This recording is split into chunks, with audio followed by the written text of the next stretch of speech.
Час для таварыскага матчу стандартны. 3 перыяды по 15 хвілін. У старце першай 15 хвілінкі каманды абмяняліся 2 хуткімі галамі. Аднак гамяльчане вырваліся наперад і скончылі першы перыяд пры ліку 2-1. Ужо ў другім гульнявым адрэзку гаспадары павялічылі перавагу.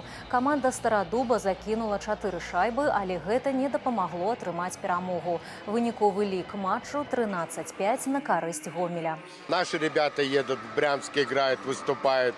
Как видите, сегодня гостями у нас были со Стародуба ребята, которые непосредственно немножко, правда, расстроились, но проявили характер и доказывают, что все-таки хоккей – это мужская игра. Хорошая очень традиция приезжать, культивировать такой популярный вид спорта, как хоккей. И для этого в нашем Гомельском регионе делается все возможное, чтобы ребята выбирали этот вид спорта.